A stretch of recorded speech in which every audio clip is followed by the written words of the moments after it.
আমি মনে করি না এখানে সেফ এক্সিটের কোনো বিষয় আছে। সঠিক তথ্য যদি হয়ে থাকে তাহলে এটা বাংলাদেশের জন্য অত্যন্ত দুঃখজনক। প্রধান প্রচেষ্টা যারা হয়েছে যে ফেব্রুয়ারি নির্বাচন ইনশাআল্লাহ ফেব্রুয়ারিতে নির্বাচন তারা হইব।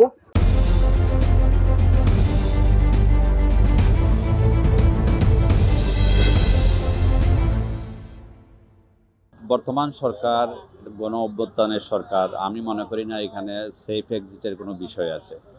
বাংলাদেশের আপামর জনসাধারণ মনে করে বর্তমান সরকার একটা অবাধ, সুষ্ঠু, নিরপেক্ষ নির্বাচন বাংলাদেশের মানুষকে উপহার দিবেন, এই প্রত্যাশা সবার। আসলে আমরা টিভি মিডিয়া এবং সোশ্যাল মিডিয়ায় আমরা যে তথ্যগুলো দেখতে পাচ্ছি, বাংলাদেশের যে বর্তমান ইন্টারিম গভর্নমেন্টের পাঁচজন উপদেষ্টা আসলে চাচ্ছেন।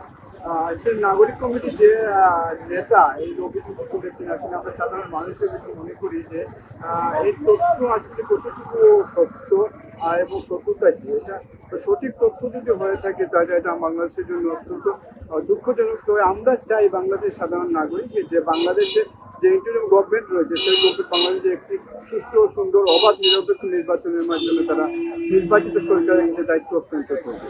বসুন্ধরা টিস্যু, অশুদ্ধতার বিরুদ্ধে এক বিন্দুও ছাড় নয়।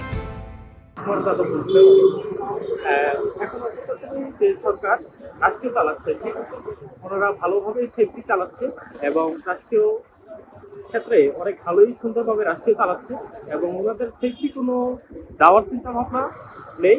বা সরকারের পক্ষে যারা এই কথা বলেছেন, ঠিক আছে, এটা অযৌক্তিক কথা বলেছে। বাইরে যেতে বাইরে যাওয়ার কোনো একটা মিথ্যা, এটা সম্পূর্ণ মিথ্যাটা বাঞ্চাল।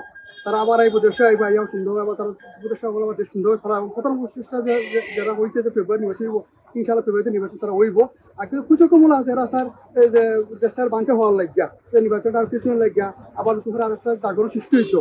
তারা কিন্তু পক্ষতে তারা না, তারা তাদের সুন্দরভাবে নির্বাচন হইতো এবং তারেক দেশে সুন্দরভাবে নির্বাচন হইব আগামী ইনশাআল্লাহ।